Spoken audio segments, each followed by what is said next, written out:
we're gonna start off. We're gonna open our beers. Welcome to the show. It's the Bearcast. We're doing very different beers. There's 5 beers over here. It's each more berry than the last. They have different amount of hops, different amounts of berries, different amount of flavor, and citrus flavors in some. There's one that's flavored with sumac. Cerise limon beer. Ooh. What do you think of these various beers? These 5 beers? They get progressively beerier. When you get to the beeriest beer, it will be Siberia. I like a bitter beer or a sweet beer, a honey beer. Oh, the thing about a honey beer is what you got to do with a honey beer is I have no idea where I'm going with this. What do you got to do with a honey beer? What do you got to do with a honey beer? You got to stick your dick in the bottle while it's soft. Oh shit! That's the key. It's got to be soft. The dick, and then you get hard. Well, and then you can't get the bottle off of your penis, and so you're flailing around comically. Yeah. You strike the bottle against a nearby stop sign. Well, the Republicans are trying to steal the erection. Whoa! Whoa! They are. Are they not fans of Cialis? They are not. They were trying to steal the erection all over the country. Mm-hmm. Just taking everyone's Cialis, everyone's Viagra, and everyone's Blue Chew. Well, yeah. I mean, if they want to be logically consistent, then if they don't have reproductive health for women, then no reproductive health for men, which includes your boner pills. Okay, boys? You must only conceive naturally. There's only with one your own pill. Bone juices. There's only one kind of reproductive pill for men, and it's to make your boner last forever.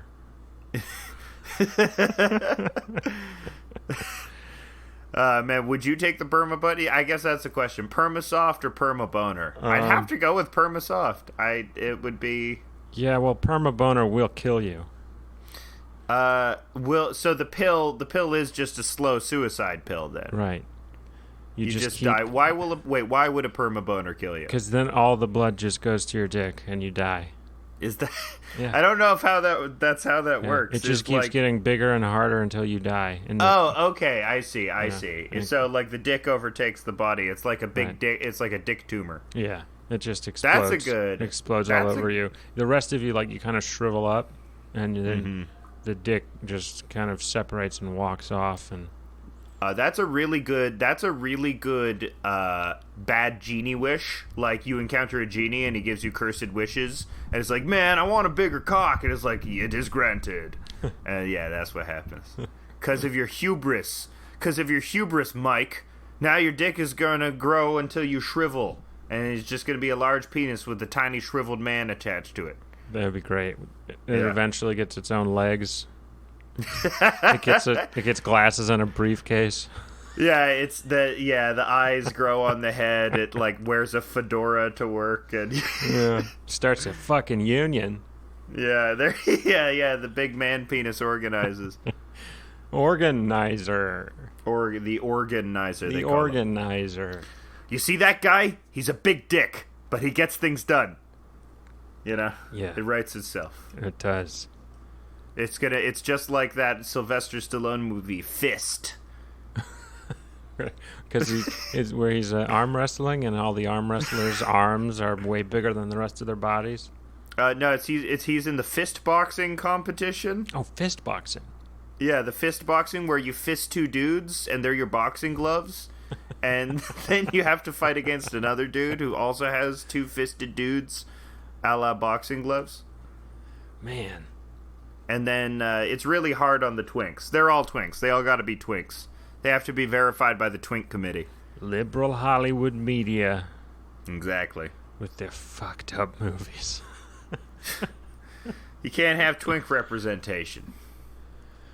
Well, we were going to talk about some media. We were going to talk about the Nxivm TV that you've been watching. The Vow on HBO. The Vow. Which was the Inner Circle Cult of Nxivm. So, it's a pretty good, mediocre HBO true crime documentary, but it's got me very jazzed because the Nxivm cult is super weird, and there's a lot of first-hand footage of the primary wheelers and dealers in it, which include this guy Keith Raniere, who's this Mark Maron-ish, but like new age Mark Maron, multi-level marketing business psychopath, and Mark Maron multi-level marketing. He's the Mark Maron of multi-level Stamps.com, but MLM. Get 20 other people to join Stamps.com and you make $10. Mark Maron seems too neurotic to be able to hold together a sex cult. I'm only saying he looks like Mark. Or no, he also looks like Trey Anastasio from Fish. He looks like an evil version of Trey Anastasio. Yeah, the last person Mark Maron had sex with died of cancer, so... Oh, that's sad. The last person Jim Carrey had sex with OD'd on drugs he gave her. He gave her the drugs, yeah. Mark Maron probably gave her cancer. I don't know that. I can remember that. Maron gave her cancer? Yeah, whenever your significant other gets cancer, it's your fault. Mm-hmm. You're right. Well, it's because the radiation of love makes the cells divide more, leading to higher rates of cancer. I was texting my love too much, and the iPhone gave her cancer. Oh, she was using her cell phone, and she held it up to her ear, and you're not supposed to do that. Yeah. So I have COVID-20, by the way. I have it. I have it. I got it. It's one more. It's fucked up, man. This one is even worse. Yeah. All my red blood cells have decided to individually kill themselves. Boom. And they're exiting my body through my eyes and nose. That's cool. You're like someone in a goth video. You're like someone in a Scene Kid video, and like the big climax of the video, where they've been rejected in love, and now they're like bleeding in front of a mirror. Yeah, I guess she did. Yeah, like that meme. I guess she doesn't feel me, and it's the guy just like bleeding tears out of his eyes. Guess she's not feeling it. I don't know that meme. Oh, it's very funny. Oh, there you go. Oh man. So that's happening to you. You're just flooding with blood all over the place. Either that, or I'm chronically sleep deprived. Yeah, sleep is important, they say. Yeah, it is. You know what you should do to start sleeping more? No. Traumatic stress-induced comas. How do I do that? You have to see a priest murder 2 children in front of you, and, he threatens to go after your family. I guess I'm describing a Night of the Hunter type situation. Okay. Well... So you just have to get a Night of the Hunter type thing to happen to you, and then... the regular logic is that'll keep you up at night. Do you know what keeps me up at night? You know that 8 out of the 10 cops who were investigating Anthony Weiner's laptop have mysteriously killed themselves? What? Is that true? Yeah, it's true, and it's really weird. Is that's crazy? If true. Yeah, there was one guy who I find that incredibly hard to believe, but that seems... It seems very Seth Rich. It's pretty weird. One guy was like a day away from retiring and was found in his car just like with a gunshot in his head and the gun next to him. Yeah, he retired. He got retired by Hillary Clinton. Huma Abedin. You see, no, the thing is Carlos Danger has been doing these hits. It was Carlos Danger all along. Danger. Watch yourself. Carlos Danger. Watch yourself. Remember the meme? It's probably Stephen Colbert. I bet he's the hitman for the Clintons. Why do you think his obsequiousness has now extended to assassination? Yeah, no one expects Stephen Colbert to show up and kill you. There you go. You know how there's all those memes about Bill Murray showing up and like stealing a fry and saying no one will believe you? Yeah. Yeah, but Stephen Colbert, no one will hear you ever again. I would freak the fuck out at Bill Murray if he ever showed up anywhere. Get out of here, you ass! You ass face! Unfunny dick! You beat your wife, you fuck! He would like it. He would become my friend. Wife-beaten fuck! Yeah, this would be... I would neg him so he would become my friend. You're beloved by the most pathetic people on the internet. Steve Zissou, more like Steve My Poo. Oh, man. I like that movie. I think that movie's good. I never saw. Is that the is that the one on the ship? Zissou, yeah, it's the one on where he's Jacques Cousteau-like, but he's Wes Anderson, so he's wry and deadpan, and there's a lot of reference and mise-en-scène and fantastical elements. You know, I used to resist that shit because it is like, it does, if you enjoy it, it does says a lot about you as a person. But I have to admit, I do enjoy it. So I do. There you enjoy go. It. There you go. I like Wes Anderson movies. Can't lie. Can't hide this part of myself. Yeah. Well, he's probably making another movie. Yeah, he's fully funded out the wazoo. He's respected amongst other people. I saw him talking to Scorsese the other day, and that's such a weird conversation. They seem very different in a lot of ways. Yeah, I love Isle of Dogs. I love animation. I'm a child. I'm a mannered little twee child that likes to escape into fancy little decorative worlds. This is like, it's just like if Henry Darger was born into a rich family, you'd get Wes Anderson.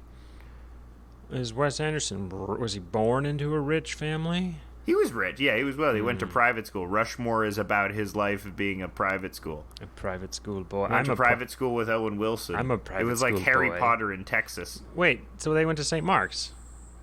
Did they go to St. Mark's? Well, I know Owen Wilson went to St. Mark's because that was my rival school.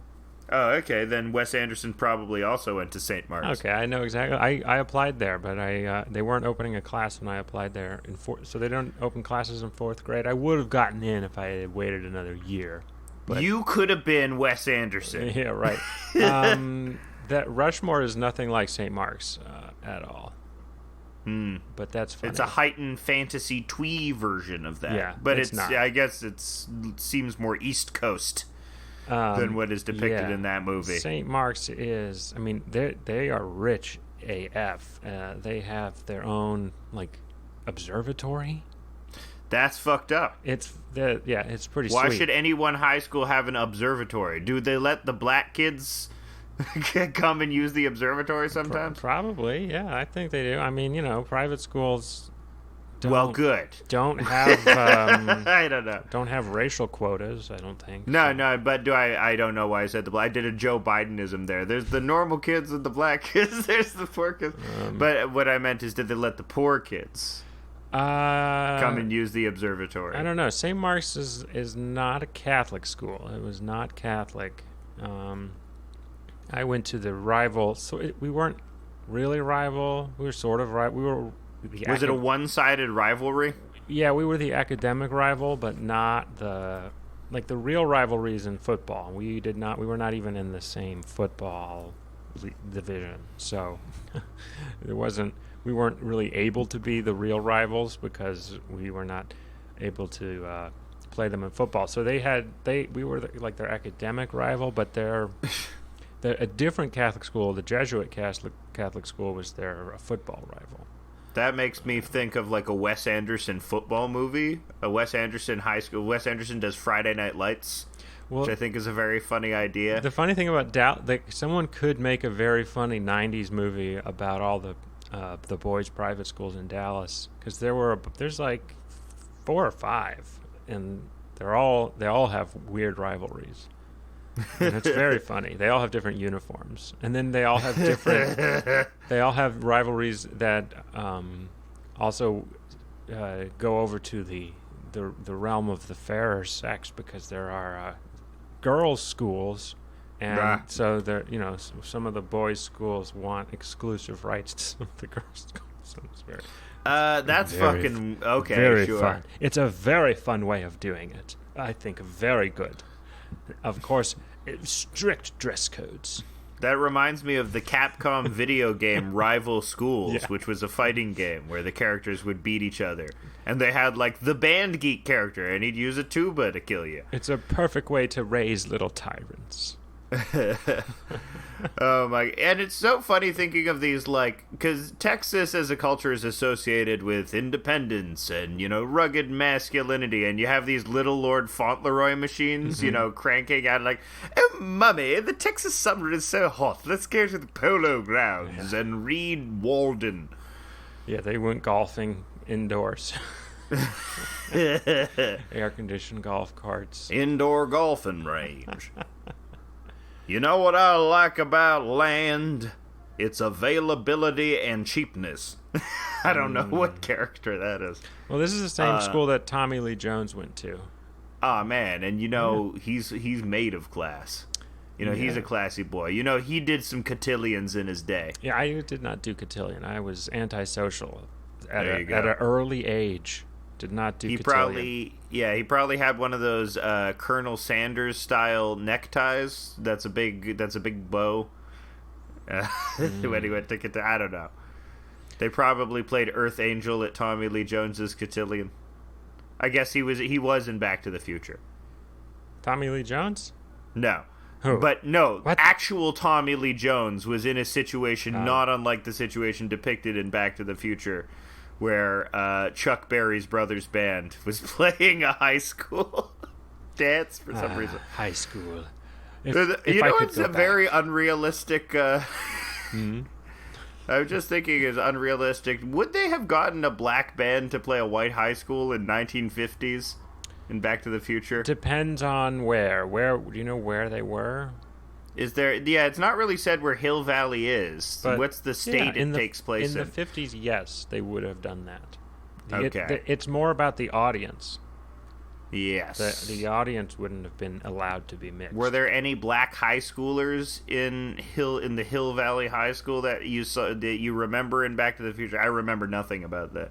I don't. There was think it the was kid all that's mayor that becomes mayor, where he's serving people in the diner, and that's one of the features. It seems like it takes place in like New Jersey, though, right? So it was probably relatively integrated compared to the South during that time, right? You know, when they do reboot Back to the Future, and they will, I think they might go that direction where it's a black guy that goes back and then he's got to deal with stuff in order to get Back to the Future. Yeah, I think that's the best way to deal with it would just be everyone to be black. There you go. Everyone is. That's what they should do with The Simpsons. They recast Carl. What? Oh, right. I heard that. Yeah. Which is fine. I don't care. It's fine. If you're mad about that, you're an idiot. You mean mad about him being recast? Yes. If you're mad about this culture war, Hank Azaria should be able to do black voices. I'm so mad that Hank Azaria can't do black voices. Why get mad about The Simpsons? They're so they're irrelevant. dead. They shouldn't have existed it's this long. It's a weird zombie. Yeah.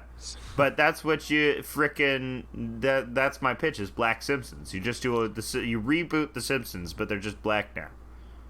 And the Black Bart t-shirt prophecy comes true. Don't they make jokes about being yellow? They do make jokes about them having yellow skin, but clearly, for some reason, the black people are black, but the white people are yellow, and the Asian people are white, which is but they've never made an Asian joke. They tend to stay away from race jokes. Sometimes there are race jokes, but they tend to stay away from them. They would do Chinese jokes, I think. I mean, yeah, it's strange because at the start of it, they were colored weirdly because I think they were trying to be homogenous. I mean, Smithers was black originally, but was he supposed to be, or was it... Because there was, a convention at the time, in Doug, too, where your characters just had weird-looking skin because they weren't meant to be any particular race, which led to the confusion in Doug over whether Skeeter Valentine was a POC or not. Yeah, he is. He is. They're trying to claim Skeeter. Blue. He's a blue person. Like the Blue Meanies. I thought he was a descendant of the Blue Meanies, meaning he's meaning he's Argentinian. Argentina? Well, did you watch Yellow Submarine recently? That's a very deep Yellow Submarine reference. No, I know that because I watched it hundreds and hundreds of times. Yeah, so did I as a child. I think that's probably the movie I've watched most, actually. Yeah, I also watched, all the Beatles movies because we were Beatles fanatics. You were Beatles fanatics? Yeah. So is my. It's weird that I'm just finding this about you because my dad was very much a Beatles fanatic. My mom liked the Beatles, okay, but it was my dad who really infused it, and now he hates John Lennon. My mom saw the Beatles in 1964. Ooh, cool. Ooh, right? That's cool. Mm-hmm. It's funny how my opinions on the Beatles sort of waver back and forth between John Lennon was a hypocrite. It's fine. I mean, just they're CIA spooks, and I'm sticking with that. You're right. The Beatles were a MI6. psyop MI6 designed to hyper-normalize people. That's how we defeated communism. Mm-hmm. With the Beatles. Blue jeans, right? Everybody likes America. That's actually a great Simpsons line where Homer says, "Our Beatles are better than your Rolling Stones, England." But to some degree, there is a weirdly even though the Beatles are super twee and British and emblematic of Britain, John Lennon really makes his bed, literally, in America. And that's where he's, that's where he's a rebel and able to maintain that personality. I mean, Nixon had a file on him. They thought he was... It's so fucking... How crazy paranoid do you have to be to think John Lennon is going to affect any significant change? Yeah. Those hippies! Old John Lennon! I think it was J. Edgar Hoover, not Nixon, right? Did Nixon order it, or was it just J. Edgar Hoover? I think Nixon was personally aware of John Lennon's involvement. I think I have no... I don't remember the story. Maybe Elvis told him to do it. I think... but, this young upstart, little Liverpudlian bitch. Gotta fuck him up the ass. Well, are you referring to the famous photo with Elvis clearly high as balls, getting the DEA patch from Richard Nixon? Yeah, and during that meeting, Elvis told him to spy on John Lennon. You gotta get this limey. He's stealing all my songs. Stealing my songs that I stole from black people. I can't do a good Elvis impression. Oh, I can't do a good Elvis impression. I'd like to go back in time and hang out with Elvis. Why Elvis? Have you been thinking about Elvis, or no? I'm not. Now just thinking. Just thinking. I mean, that's like that. So, the meme on Twitter of girls go back in time and do this, and boys go back. I love that one. That's a good one. Meme review 9 out of 10. I would stealing a PewDiePie bit now. What have I become? Mine would be hang out with Elvis. Why Elvis? Just because he's cool. Which era of Elvis? Like peak Elvis, or doing pills and peanut butter and banana sandwich Elvis? First comeback of Elvis. Okay, early 70s Elvis you're talking about. No, not that was, I think, more than let me look when the first comeback was. Was it when was In the Ghetto released? Because In the Ghetto. Yeah. Okay. His first comeback was 1968. There you go. So late 60s Elvis, but that 60s. Is Fat Elvis. That is Las Vegas. Not fat then. Okay. He is very much. He's not fat at all. He's just grown up. And very well coiffed. And wearing a lot of leather. He's filled out. And I think probably doing the most drugs, of his career. He was on he was on a lot of painkillers, right? I think he did all the drugs. He did all the uppers, downers, laughers, wheezers, shiners, minors. He was doing minors, specifically Priscilla Presley, who was underage when he first courted her. Ho! Well, as was done in the time. As was the style at the time, Jerry Lee Lewis. And it's freaking... I remember the interview they had with the lady that married Jerry Lee Lewis, who was his cousin and was 13 years old. Mm-hmm. And the line she said that he pitched to her for getting married was, "It's now or never." Really? I'm 13? Can't we wait some Time's time? Time's running out. Great balls of fire. Time's running out. Aggressive bargaining tactic. It reminds me of the Vow.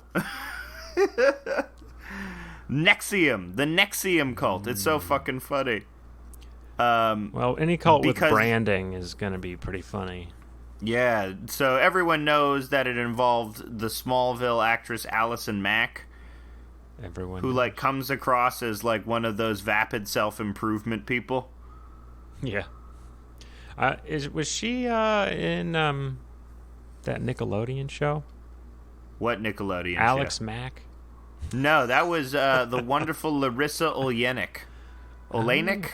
I don't know. She seemed Canadian. Is that she Canadian? Was? I think she was Canadian. Probably. She was later in 10 Things I Hate About You, and I have Candar. She was occasionally on Third Rock from the Sun. I have very good. I don't know Candar. why I know her career so well. I think it's because I really liked Alex Mack, and she was like a hero of mine. Oh, that's an underrated show, Alex Mack. See, my Candar. Because she was named great. like my name, and she had superpowers, and she was struggling to use them responsibly. But she had a team of friends that were keeping her out of trouble. You know, I think Alex Mack first is the show that made me conspiracy-minded, because it's like, if you're different, the cops will try and hunt you fucking down. So, yeah, there's a lot to Alex Mack. My childhood hero was Superman. Superman? Yeah. That Jew. It's funny, right? Was he actually your hero? Sort of. I mean, I had a big cutout of Superman that like moved. His arms could move, so I thought that was cool. I didn't read any comics or consume media at that time. Okay. Except for books. Did you have Newbery Metal books? Exclusively Newbery Metal books. Okay. Judy Blume. Yeah, Are you there, Giver. God? Are you there, God? It's me, Stephen, learning about women's periods for the first time. Oh my God! Oh my God! Oh my God! Oh my God! Wait! Did you actually read "Are You There, God? Yeah. It's Me, Judy" when you were young? When I was like 8, I read it. And I was like, "Whoa! What?" And Whoa! It's always stuck with me. The line, the girls do this thing where they're trying to exercise their pecs to make their breasts grow. And Yes. We must increase our bust. There you go. I would like march around saying that. There you go. Are you there, God? I'm trying to make my tits grow. Does that actually work? Hey, God, I'm trying to grow my tits out. Trying to get big tits over here. I'm trying to get. It's all the fashion. It's all the season. Tony Soprano praying. I don't know what to do. AJ's trying to get big tits. AJ come up to me the other day. I don't understand the kid. He's fucking dumb. He says he wants big tits. Tony, you don't understand. Big tits are in fashion. Yeah. That also reminds me of the Sopranos anime meme that I saw going around. There's some sort of popular AI anime filtering everyone's faces, which to look like anime. I saw it. And someone did one for the Sopranos, and it's very fun. Woke up this morning. Bought a pack of gum. Yeah. That's pretty good. Man, the Nxivm cult. So, have you ever been to, like, a Toastmasters ceremony? Or, like, a fucking corporate branding anything? Or, like, a self-improvement, self-help seminar? Or, like even like an intense cognitive behavioral therapy session where someone is very much into like neuro-linguistic programming as a practice? No, I have not. What is it like? Is it like Nxivm? I've been like when I went to law school, I had a person who said, "We go to Toastmasters. It'll improve your public speaking." So I went to Toastmasters, and they're like, "This shit is a fucking cult." This shit is like. It's because, I mean, what's weird about it is it's about, not about how to, like, function better as, like, a human being, but how to function better as, like, a capitalist cog, essentially. Like, you're not learning persuasion to be, like, a better person, but you're learning it for professional development, which is, you know, understood to be the same as morally developing as a person, but it's actually not morally developing as a person, but rather using sort of a tool to achieve an end, not a metaphysical goal, but rather a physical one, which is why it feels sort of hollow and empty. and sort of why, Tony Robbins material for some people doesn't work out, because they see, developing emotional tools for like a pragmatic or capitalist end as being sort of hollow. And that would include someone like me. So that shit didn't really take on me. But it really takes to people who really do define their worth by, how much they are succeeding. Like, and it's not an arbitrary scale. Like, you can... Because it's the same with people in Scientology, too. These are people that really wanted to feel like they were making a difference. And the thing which offers, a quantitative measure of whether you're making a difference is sort of like a neoliberal capitalist model. You got to get, big enough. You got to get big like Bill Gates so that you can do something on the scale of the Bill and Melinda Gates Foundation. And people that buy into this way of thinking get attracted to this. And that's like the people that the Nxivm cult attracted. Mm-hmm. All of these like upwardly mobile, attractive young women, who were probably feminists and, gave a shit about the world at large and were into pseudo-spirituality. Yeah. Yeah, and it's the same with Scientology. Scientology preyed on the same type of people.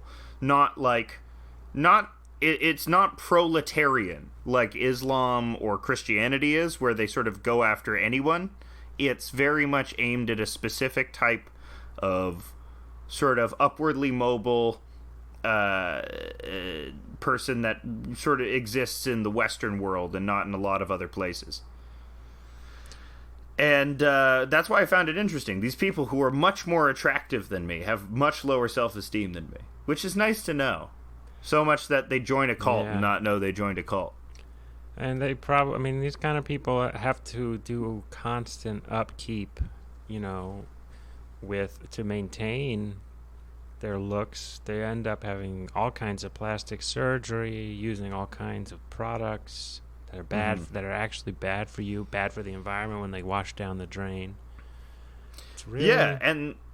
Yeah, that's like, but that is it. It's like solipsism. I will help the world through the power of myself. That is like the inherent axiomatic function of these people, and that's what a guy like Keith Raniere preys upon, because his whole method of control was sort of isolation, and you have the power to do it. And what he said, the thing that he keeps repeating most to the people in the Nxivm cult is abandon fear.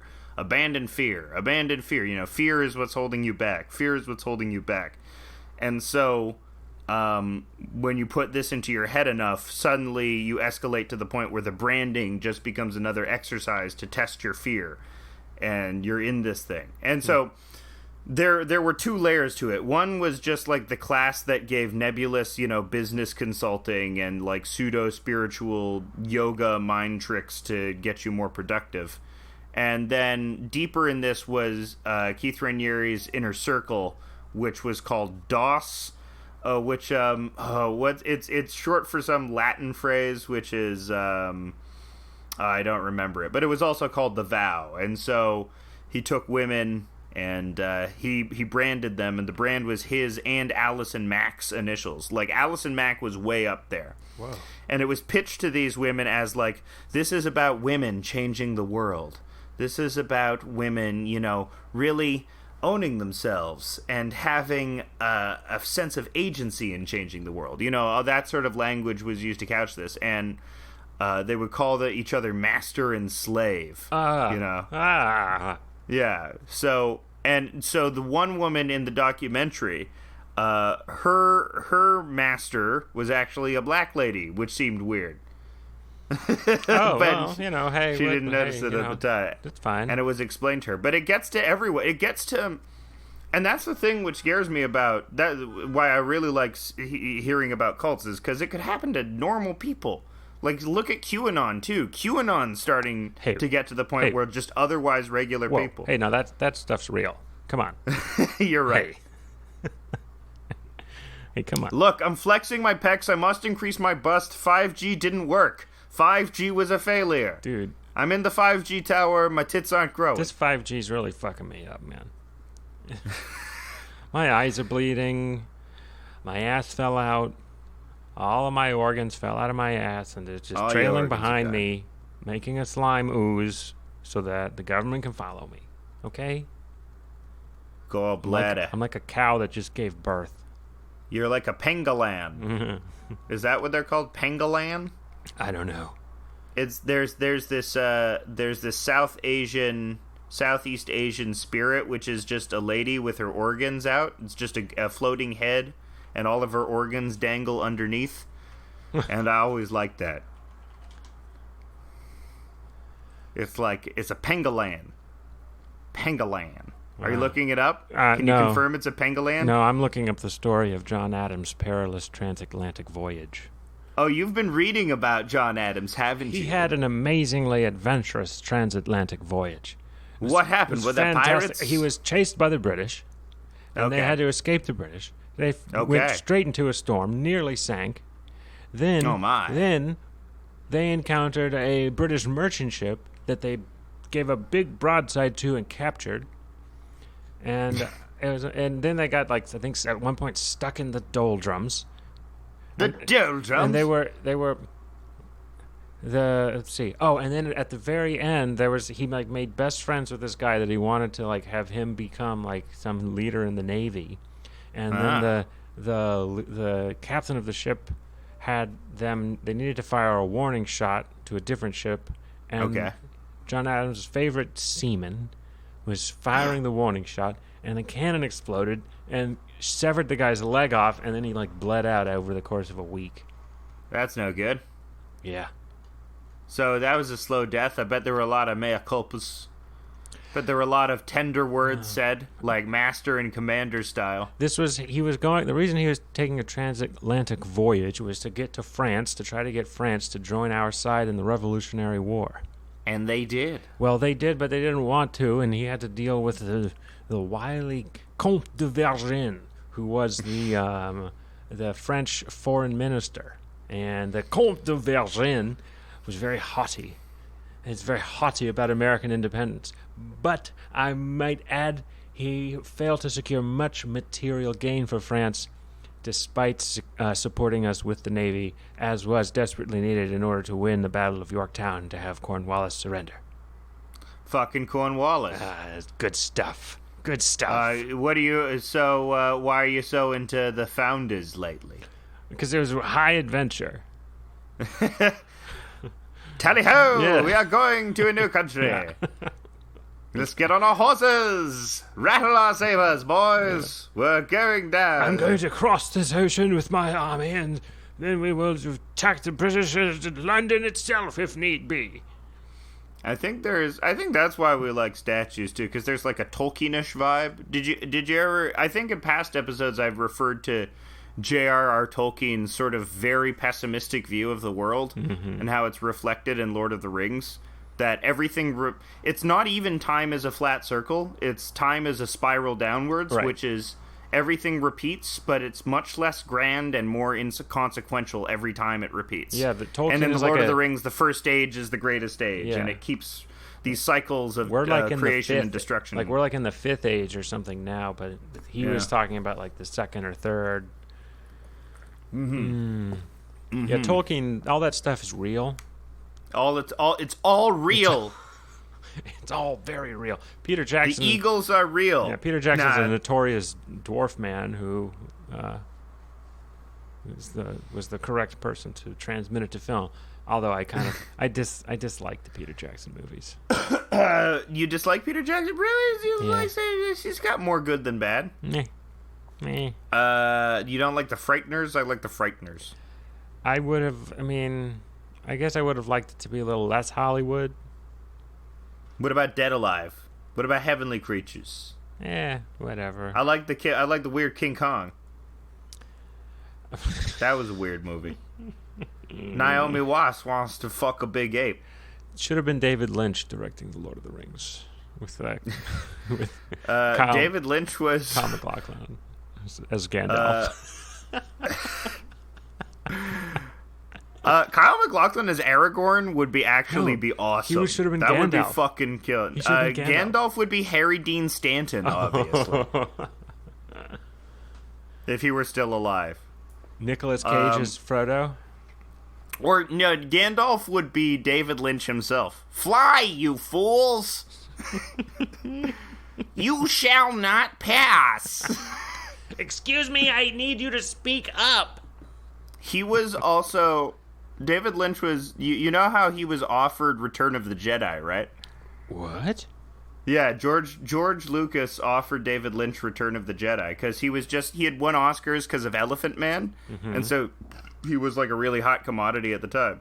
And just imagining David Lynch's Return of the Jedi is also very funny. Yeah, there's just whooshing noises. It's like really cold. Like they're Ewoks, but they look more like the Eraserhead baby. They're all like gooey and like they're falling apart and... It's like a metaphor for childhood, Luke is just replaced inexplicably with Kyle MacLachlan. Yeah. He's running around Endor, and it's an idyllic little town, but there's crime underneath, and like Han Solo's choking Leia and doing a lot of speed. Oh god, there would be contemporary rock music. Yes, yeah, there would be Roy Orbison in the soundtrack. That sounds cool to sell, actually. Stop making me love me, David Lynch. I mean, I'm a huge Lynch guy, man. I didn't used to be such a Lynch guy, but I found that, and I know it's very boring to say he's like, I wouldn't say he's my favorite director, but I've been feeling in the Lynch mood for the last several years. Like, the feelings that his media puts me in, where everything is sort of like dreamlike and sort of aggressive but also wholesome. I feel that is the reality that I've been living in. That is like, because people are more atomized than they've ever been today, they've also been able to gain access to these incredibly weird insular communities that they would have otherwise not had access to given the technology. Yeah. So it's this all the freaks push have organized. And pull. Yeah. Like, is something that is like very specific but mediated like less fulfilling than something that is general but face to face? There used to be two kinds of people, jocks and nerds. Didn't we? I think I've said this before. And then the internet came along, and now there's 1,000 different subtypes of people. There you go. God damn it. We gotta go back. Kate, we have to go back to the island. Kate. I should watch Kate, Lost. Get the fuck on the boat. Maybe I should just watch Lost, get really into Lost. Remember Lost is great. Lost is terrible, but the way it's terrible is pretty amazing. I was talking to someone the other day who was not a Lindelof fan. I think there's a lot, Watchmen sucks, I guess. Watchmen is propaganda, I guess. Doesn't make a fuck ton of sense if you think about it. The TV show? Yeah. Did you watch Watchmen? I watched Who some watches The Watchmen? I watched some of it. I got bored. I'm sorry to say I got bored. There you go. I want my entertainment to entertain me, not to, like, give me lessons about life. You didn't want to learn about... Well, you already knew about the Tulsa massacre. Yeah, I knew about it, and... But that's what the show was about. It was about, like... Because Damon Lindelof was, like, read that in, like, a did you know type column. And he was like, I just heard about this. Have you heard about this? Yeah. This is crazy. I gotta make a show about this. But, yeah, tying the Tulsa massacre to law enforcement is sort of strange. I mean, the main character is a cop, and her motivation for becoming a cop is that... So in the world of Watchmen... Vietnam becomes the 51st state because America uses Dr. Manhattan to win the Vietnam War. And so she's part of the colonists that are there, but then her family is blown up by a freedom fighter. And so then that gives her the Batman-esque revenge motivation to become a cop. But she's a good cop, though. But she's also, a masked superhero called Sister Knight. Speaking of war, did you see Armenia declared war on Azerbaijan like this morning? What? I don't follow Caucasian. They're having a war. Conflicts. They're having Armenia and Azerbaijan are having a war. And also breaking news. Whoa. The New York Times has obtained the tax returns for President Trump. What?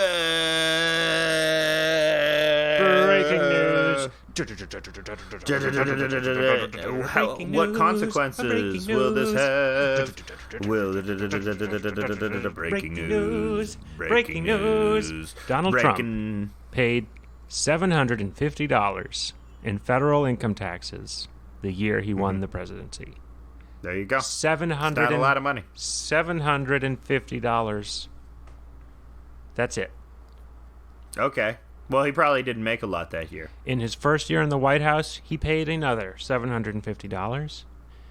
And in the 10 of the previous 15 years, he paid no income tax at all, largely because he reported losing much more money than he made. There you go. Bad casino bets. Breaking news. Okay, so... Oh, how will old Donnie slip out from this one? Oh, no. The Lincoln Project will do a video where it's all like, Donald Trump said he was a billionaire, but he's actually in the poorhouse. Old Donnie's wearing a barrel. What a fucking loser. And then nobody cares. Nobody cares. Yeah, I don't know. I guess it's like they have a huge headline on the Times. Yeah, because this is the smoking gun for the libs. I am unconvinced that anyone will care about this. Oh, very funny. Wall Street Journal has no story on it at all. Well, I mean, because that is the ultimate lib shibboleth. The libboleth is hypocrisy, right? That's the thing that is the biggest cardinal sin in the mind of the centrist lib, because that was like the thrust of the Daily Show. They didn't have to have an ideology because all you had to do was pronounce the hypocrisy of your opponent and then they would be undone. That was also the West Wing too, to a large degree, was all about, using logic to show how someone was inconsistent. And so if you have that mindset, you're going to think that this is the thing. Aha, this is the thing that will sink old Donnie boy. These are the facts that show that he's not a billionaire, and his image of, rugged personal success is all false. This'll get the rubes down in Rube Town. And no, it won't. Well... This is nothing. Of course, we all knew this. I don't know, man. This is silly, but hey... Whatever. I don't care. Because, in my opinion, whoever wins, everything's going to be fine. You're right. Everything's in heaven. Everything is fine. In heaven. I watched Eraserhead recently. Great movie. Good thing, and I've got mine. Man. So did old Donnie declared that he would maybe do a coup, right? I guess. But how seriously? Do you feel that there is any serious chance of him wresting power, using a military cutout or something like that? Do you think there's a possibility, or do you think that people are just frothing at the mouth for that to happen for no reason? I think very little chance of a real military coup. If there's a military coup, then the military takes over. And the military don't really like Donald Trump. Yeah, why would they? Why would they? They just put Petraeus in or something, or Mattis, or one of their weirdo, guys who wants to, I don't know, pump NATO money into all the European countries continuously forever. I guess the idea is that Donald Trump doesn't have any power over the real keys of power in Washington, like the Joint Chiefs of Staff or Mitch McConnell or anybody like that. But I guess he does have the power to initiate stochastic terrorism, maybe. But it's sort of nebulous as to how effectively he can control that. I sent you that weird Medium article, right? On that guy who was a war game designer who predicted 4 types of civil war that were going to happen. I think that guy is stupid. I'm sorry. Yeah, he's a fucking insane you want a civil war to happen, which is why you're a war game designer. You like playing war games. But his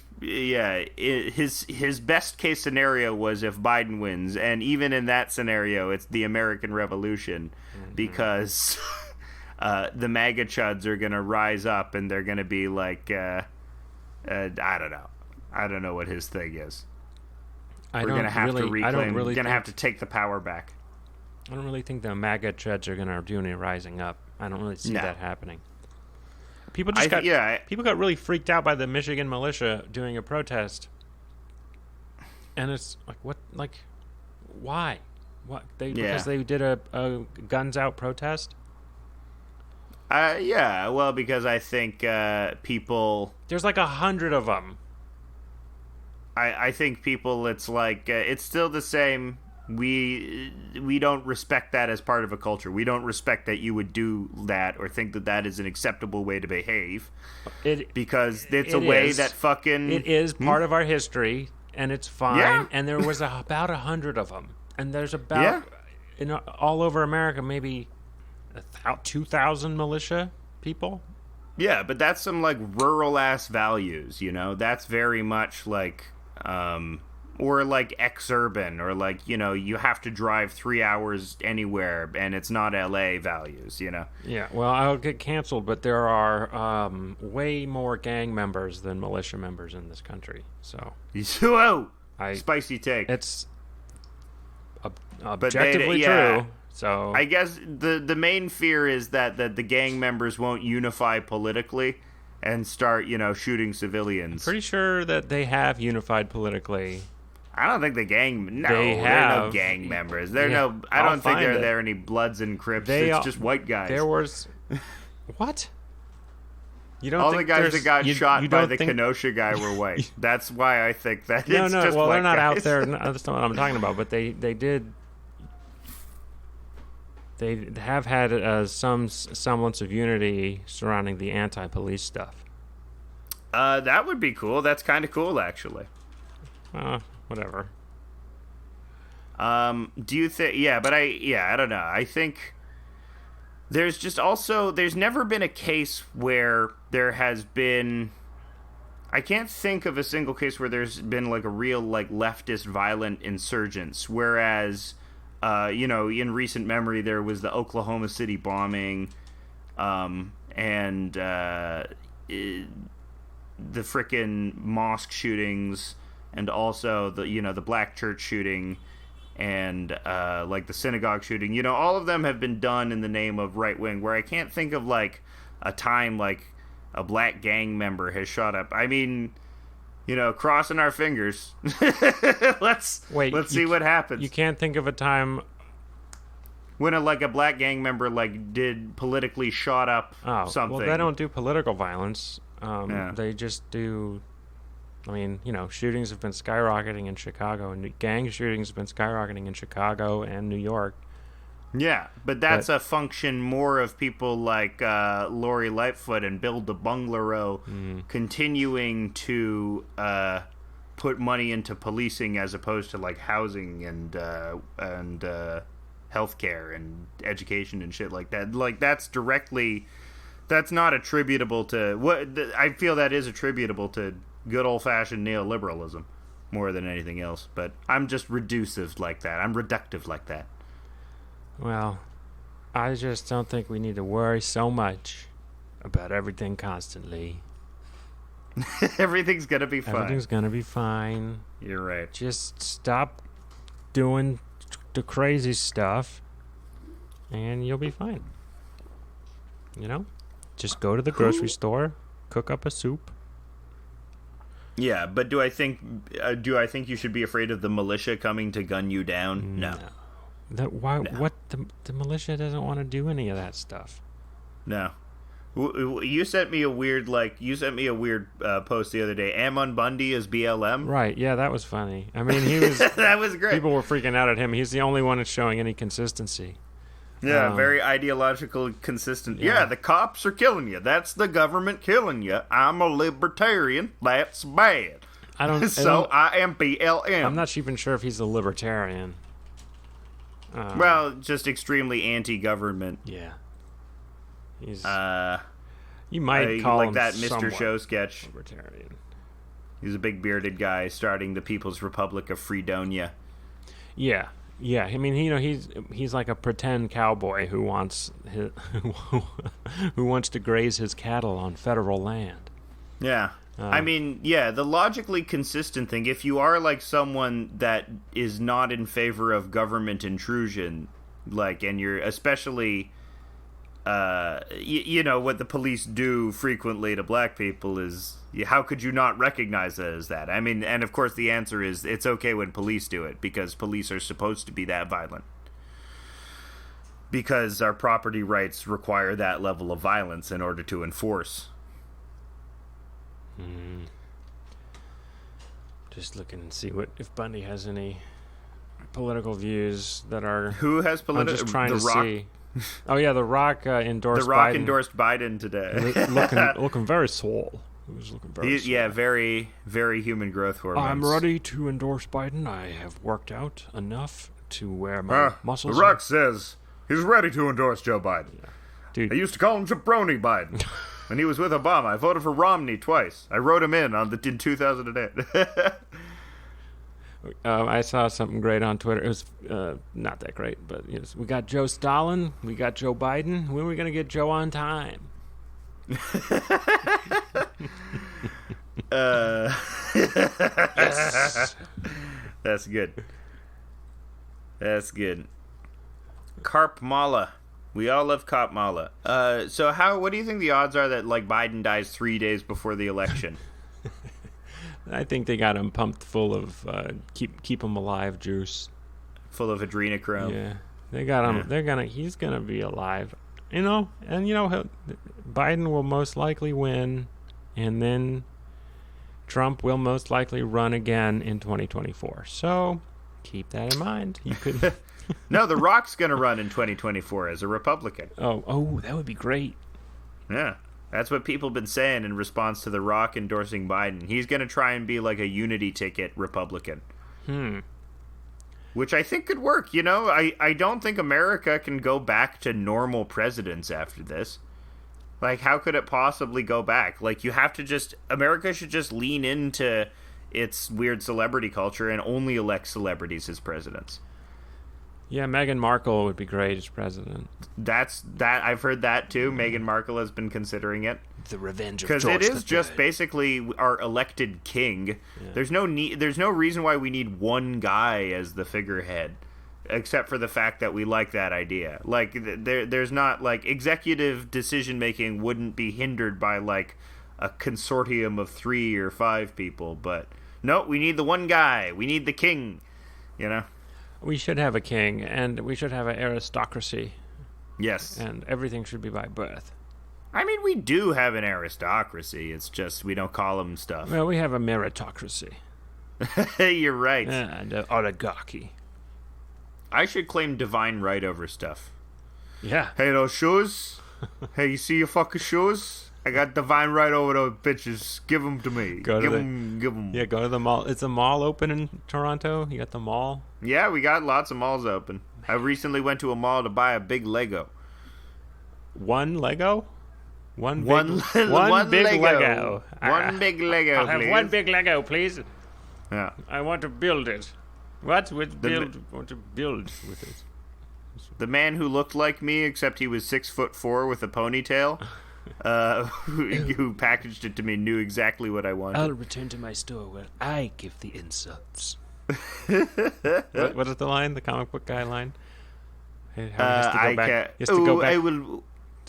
I know what I can't quote it verbatim. Where was he being abused? They were calling him a tub of lard somewhere. Yeah. You shouldn't have thin people voice fat characters. Ooh. This is my hot take. That's true. Is there like a fat suit backlash? Do people have that one where it's like skinny actors shouldn't portray fat people in fat suits? I don't know. The fat right move, the fatty rights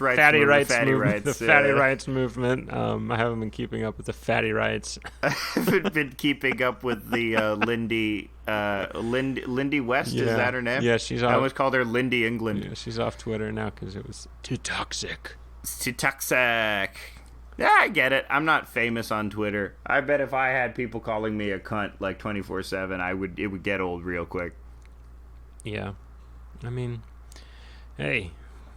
I tried watching Shrill because I was like, I'm going to open my mind up. I'm going to see what it's like to be a fat girl. The shame that comes with it.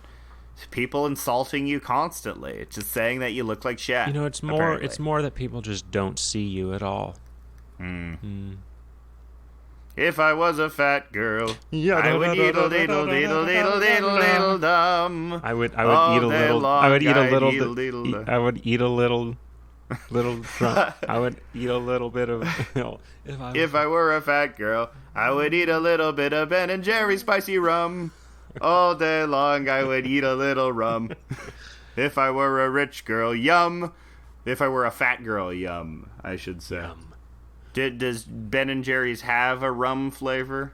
Like Jamaican Me Crazy or some such? That would be cancelable. Jamaican Me Crazy? Yes. You cannot say that. It's better than Jamaican Me Homophobic.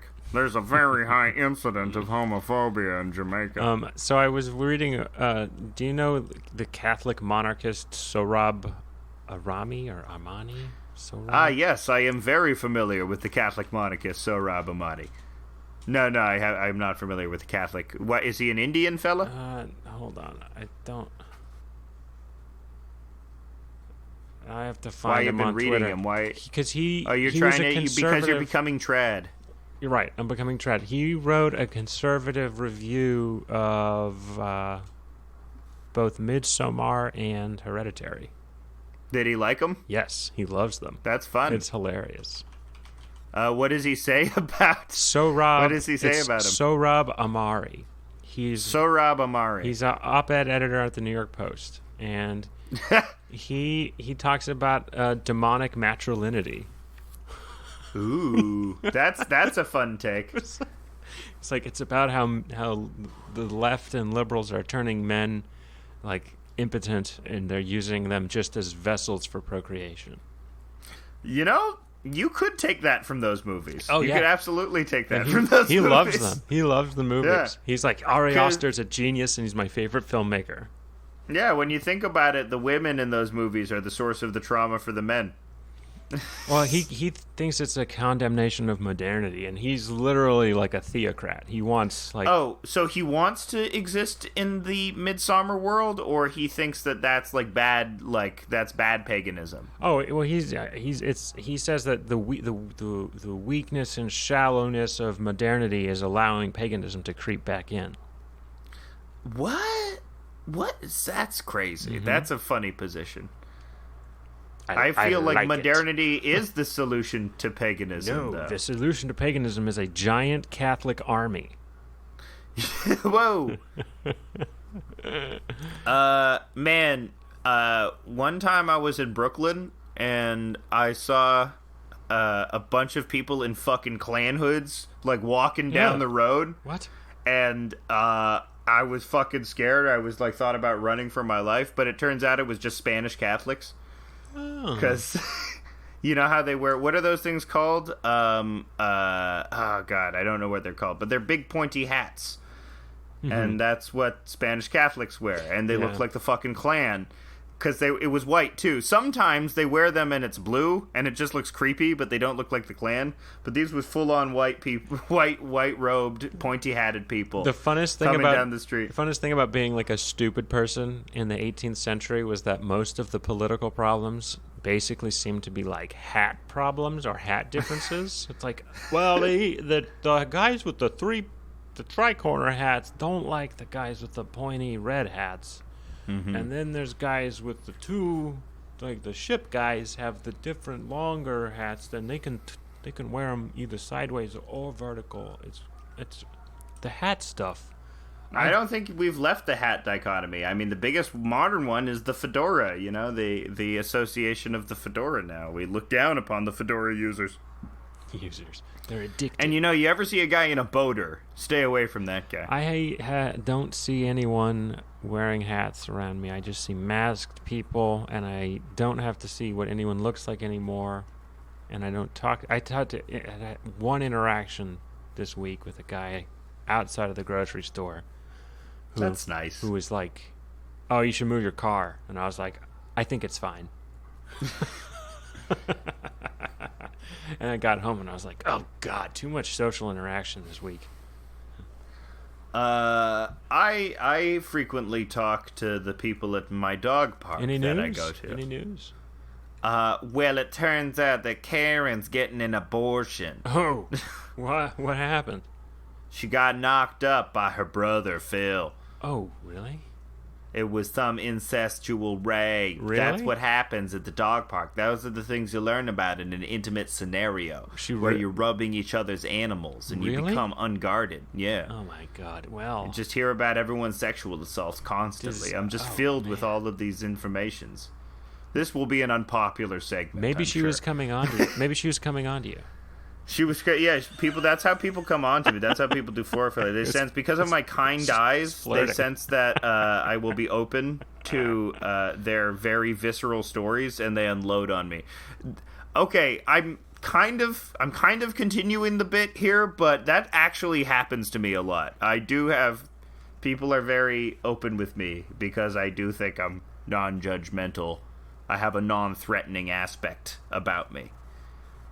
Yeah, well, you should use it to your advantage to extract monetary gain. I should become a Howard Stern-like interviewer. So what you doing? You're in this situation. You've just forced a peanut into a cop's asshole. You're licking the peanut out of it, and your tongue is just, it's just floating around the flaps of his asshole. It's just, you can't get a good grip. I'd be thinking to myself, what's this cop doing? That's how Howard Stern interviews. He paints a picture and then he asks, what did you do? I love Howard Stern. I don't. Not after he got all pro Hillary. Oh, I don't care. I didn't like that. I liked his eulogy to Joan Rivers. It started out with Joan Rivers has a dry pussy. Oh my. Yeah. But that's how I want to go, Oh, well, I'll write your Alex eulogy. has a dry pussy. I'll write your my eulogy for you will be so sexual and uncomfortable. Oh, yeah. Yeah. It'll be like, we'll miss our big dick boy. Alex liked to put peanuts up his ass and talk about people putting peanuts up his ass in the manner of Howard Stern. There you go. Alex liked to tie his dick into knots because he had very long and thin dick. And so he's able to do various different kinds of artistic knot work. This reminds me of a Japanese art form. Garlic knots. I'm the garlic Nazi.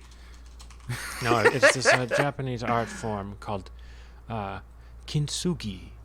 Is it about manipulating one's penis? Also known as kintsukuro. Kintsukuro? Golden repair. It is the Japanese art of repairing broken pottery by mending the areas of breakage with lacquer. Right, with gold. Dusted or mixed with powdered gold, silver, or platinum. A method similar to the maki-e technique. As a philosophy, it treats breakage and repair as part of the history of an object, rather than something to disguise. Kintsugi, also known as kintsukuro. Yeah, but that's because Japanese people believe that there are ghosts in teacups, which is why they think they gotta preserve stuff. Yeah, we should have. I wish we lost the Second World War. To the Japanese. Yeah, not to Hitler. To the Japanese. Yeah, no, we got to clarify that position. Just to the Japanese, not to Hitler. I wish we beat the shit out of Hitler. I wish I could have beaten him myself, with my fists, till he was a bloody pope. Shot him. You got the World War II Powerpuff Girls, and their enemy is Tojo Jojo.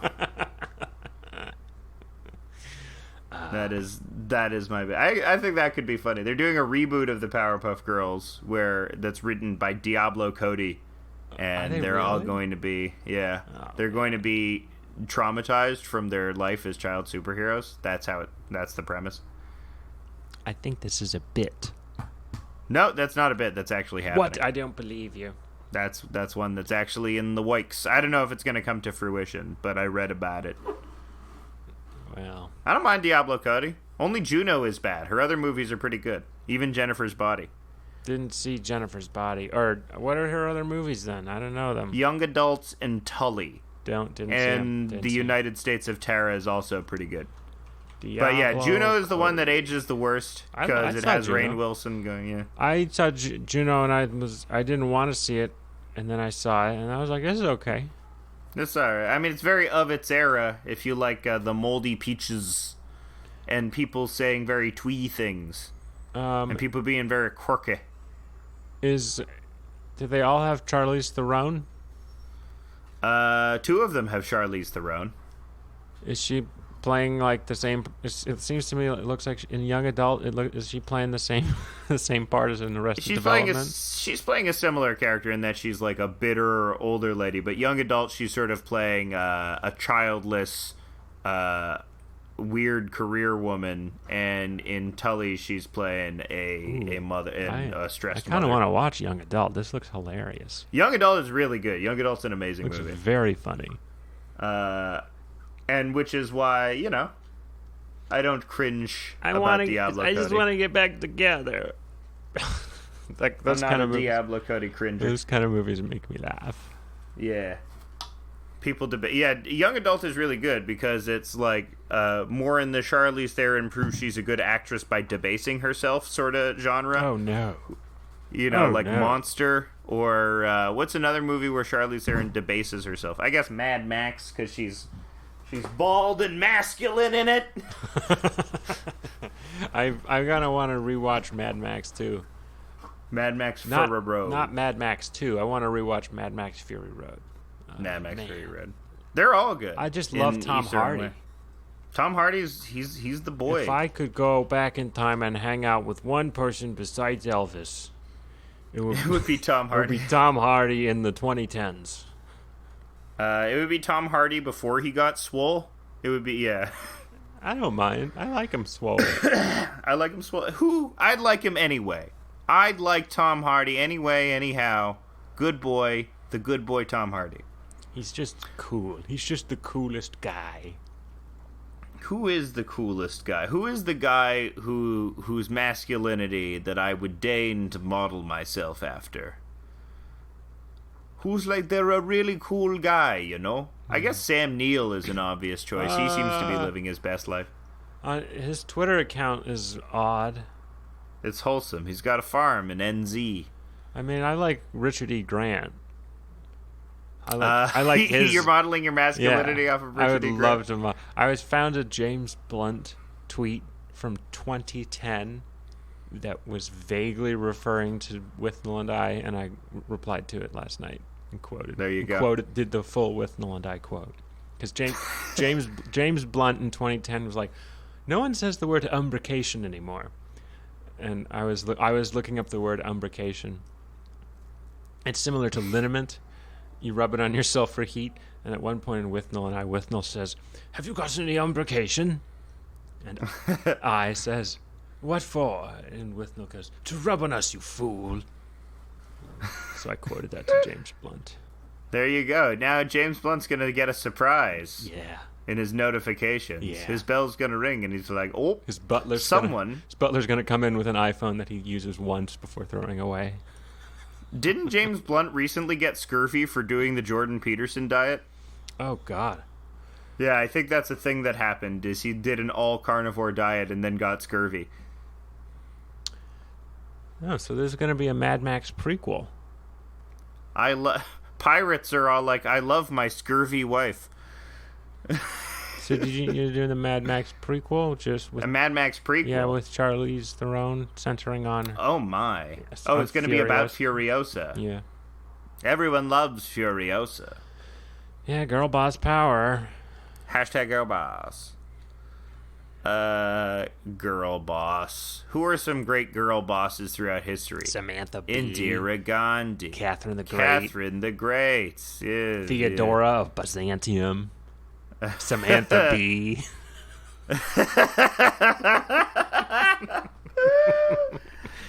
Big Vagina Lewis. Alan. Oh no, Ellen. She's Woodrow Wilson's wife. J. Edgar Hoover. Queen. Queen, yes, Queen. Yeah. J. Edgar Hoover's Drag Race. Oh man. Who were some? That was the Pictish leader. What was her name? Pictish leader. The Pict. The head of the Picts. Yeah, do you remember? No, Celeste.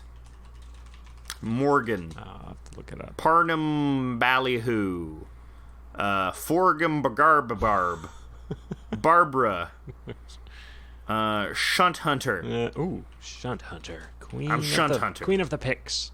Shunt Hunter, Queen of the Picts. What do? I hunt shunts. You got a shunt? I'll hunt it. Fromage Johnson.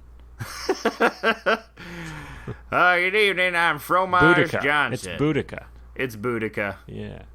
It's Boudica. I guess she was leader of the Celts, not the Picts. You fool! You've gotten them wrong. Our Gaelic fans will be upset. I thought she was Pictish. Nope, Celtish. I'm gonna open a gay bar in Scotland called Gay Lick. That's one of my A jokes. Yeah. Well, throwback to one of our older episodes when we were talking about the Orkney Islands. Let's fucking go to the Orkney Islands and open a gay bar. Yeah, there you go. We're going to the Orkneys. Gay We're gonna Lick. get some Shetlands. We're gonna get some Shetland ponies. We're opening Gay Lick. Love to visit the Orkney Islands. Right, would you like to suck me cock? Would you like to spit in your hands and slather it all over me, long lad? I'm a bit of a twink, you see. I'm all smooth. I'm all smooth. When Scotsmen fuck bears, they literally fuck bears, you know what I'm saying? He's a tender and gentle lover, and he works for the bank. Man, all the bear bars are disappearing. It's funny, it's what's happening to the gay village in Toronto, where they're building a lot of condos and replacing a lot of historical weird gay bars. And it's funny because one of the first ones to go was this one called Zippers, which was known as a bear bar. And it got me thinking, it's like the bears are trying to find somewhere else to go. They're leaving their habitat as humans encroach on it. They're growing extinct because of neoliberal acceptance and invasion of their territory, where they would once go to the young twink runs and capture twinks out of the rivers as they spawn. Now they have to go more and more to the twink farms. Have you ever had farmed twink? It's terrible. Its meat is all gray. I have seen that there's a new Twinkie cereal. A new Twinkie, a cereal based on Twinkies. Yeah. I really want to get it, but I'm not allowed to buy that kind of stuff at my house. I brought home Honey Twisted barbecue Fritos and I got in trouble. You need to MGTOW, Steven. You're not having any of this. Yeah, I gotta get my own secret mini fridge.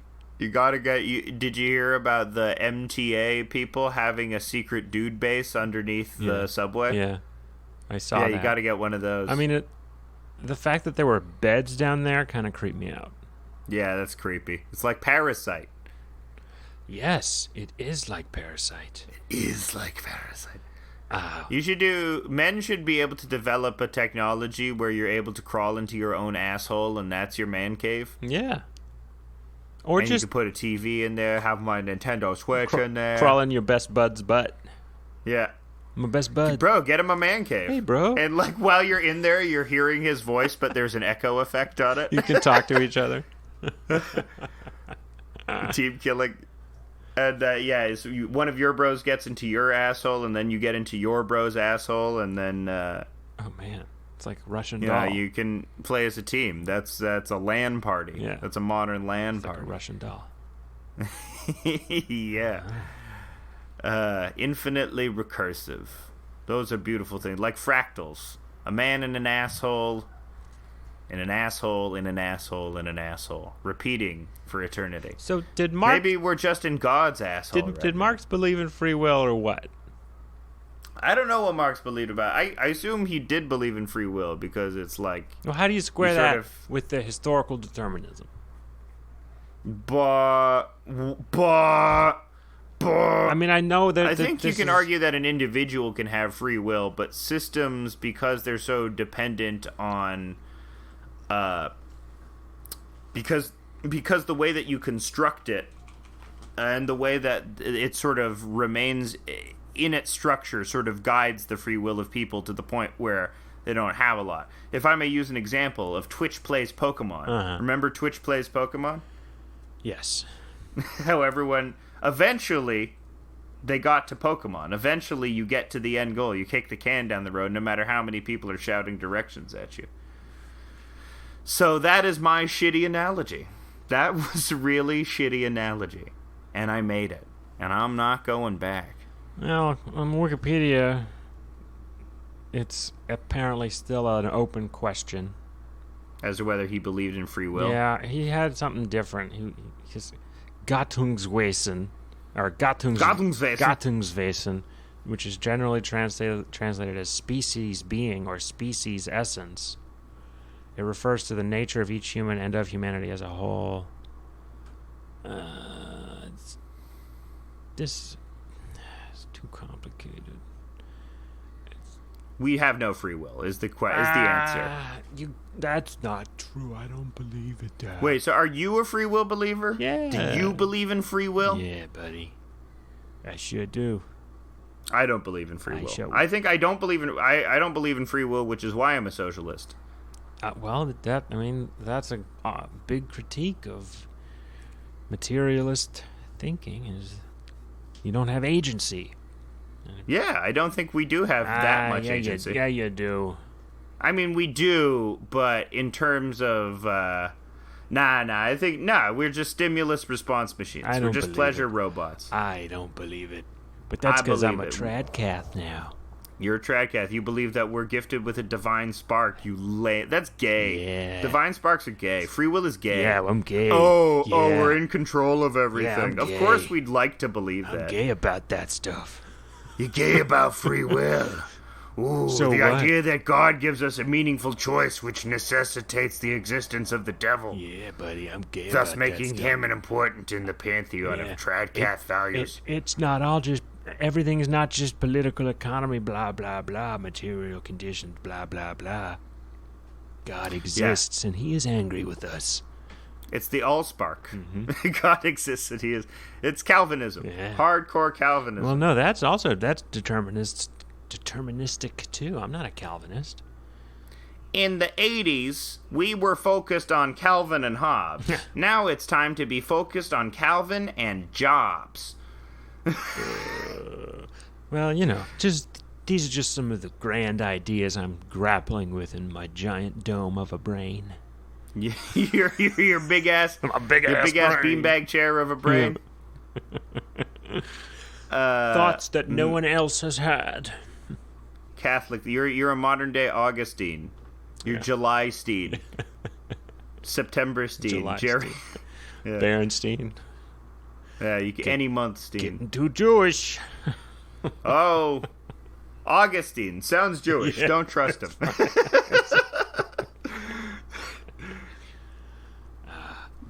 The Augustinians. We have to kill the Augustinians. No. Kill the cops that killed Breonna Taylor. What? Whoa. No. Oh, can't say that. Well, an eye for an eye. How much protection do you think they're getting? I imagine they're getting a lot of protection. I don't know. If I were in Louisville, I don't know. I imagine people are coming for them. Maybe. Wouldn't you want to come for them? Wouldn't I want... No, I do not believe in killing people. I'd want to come for them. I wouldn't want to kill them. I just want to come for them, Oh, you just want to come on them. Just want to come for them. Just want to come for them. Oh. Just do a cum tribute for them.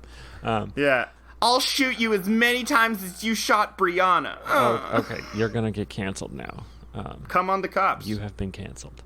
I have been canceled. No, we shouldn't but that kill is a anyone, tragedy. I'm going to articulate it is, of course, a horrible act of injustice that went on. We all know that. We all know it's shitty. I don't think they need to be killed, but they should there should be justice. You shouldn't be able to just go around shooting people. Anybody. Nobody. No, but they don't have free will, bro.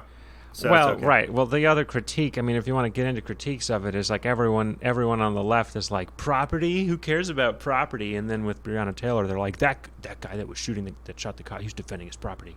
He had every right. Well, he had every right. Breonna Taylor's boyfriend had every right to defend his property. I think they're only saying that because, once again, it's the hypocrisy shibboleth. Because right. It's like, oh, you right-wing people, you care about gun rights only when it's, Well, that you can point that hypocrisy argument right back. You left-wing people, you don't care about property rights. Yeah. Uh-huh. And, yeah, I think it's always going to be a battleground for cultural issues, which is a shame because this is... Well, there should be... When we talk about systemic police killing people, that's as fucking systemic as it gets. There need to be federal civil rights charges brought up on them for depriving Breonna Taylor of her civil rights. I mean, maybe they already settled that, but that's the recourse. I mean, that's always been They give the family $12 million, but I think it was the state that gave them $12 million. So they need to bring them up on federal civil rights charges, I think. There you go. I would say. There you go. Just like they had to do with OJ, I think, That's what they ended up doing, I think, was they brought him up federal civil rights charges of depriving Nicole and the... No, it was civil charges. It was civil charges. It wasn't... okay, my bad. Because it was not criminal court. What he eventually got shit canned for was the civil charge, because Goldman's parents sued him. It wasn't federal. It was just in a different stream of the court. It wasn't... Okay, so here we go. Federal... you think Breonna Taylor should... Yeah, so federal prosecutors, they could charge law enforcement officers for depriving people of their civil rights, including the right to be free from police brutality. So they could bring them up on federal charges, and I think that's what they hopefully are going to do. That's what I would say to do. Which the 14th Amendment, the right not to be deprived of life. Boom. You can't be deprived of life without due process of law. So... depending on their circuit court, which is now controlled by Trump appointees, they'll probably, make it all its way to the Supreme Court. Speaking of courts and tradcaths. Yeah, make its way to all the Amy Coney Barrett! And all the tradcaths will be like, nope. Sorry. Mm-hmm. Well, it happened. Kennedy's dream has finally occurred. The papists are in control. We were too focused on Hollywood rapists when we should have been focused on Hollywood papists. Boom. Oh, man. Oh, man. Well, we're simultaneously a Catholic and an anti-Catholic podcast. Yeah. Well, it's all about the dialectic, Yeah. Catholics are good and bad. There's good and bad in them, just like everybody. I like C.S. Lewis. He was cool. Sort of. He's cool. He's weird. He's a weird guy. Anyway, yeah. Did you see the notorious ACB shirts that the Senate Majority Twitter account made? They were trolling. They trolled people so much with that. Oh my god, that's very good. Yeah, I mean, because it just don't have figureheads. Don't make these people into figureheads, or else this will happen. How dare you? Get your own nickname. I can't believe it. They were just like, ooh. Man, it's going to be great. 80 years into the future, the big RBG statue will be being torn down because she talks smack about Colin Kaepernick, who they're erecting a statue of next to her. Yeah, hey, that's the process in America. We got to Americans erected a statue of George III, and then Americans brought it down. That's why statues are good, I think, because they mark the passage of time. We know we are entering a new epoch when a mob tears it down. And because we're entering the cool zone. Yeah, because all the statues are getting torn down. All right, well, we have no free will. We just respond to trends. I don't believe that, but that's it for this week. Tune in next week when we talk about... I know you will tune in next week because you have no free will. We talk about parasites. Real ones, not movie ones. We're going to do a whole episode on worms in your tummy. Ooh, yeah. Things with teeth like the dune worm. Yeah. Okay, bye-bye. Bye-bye.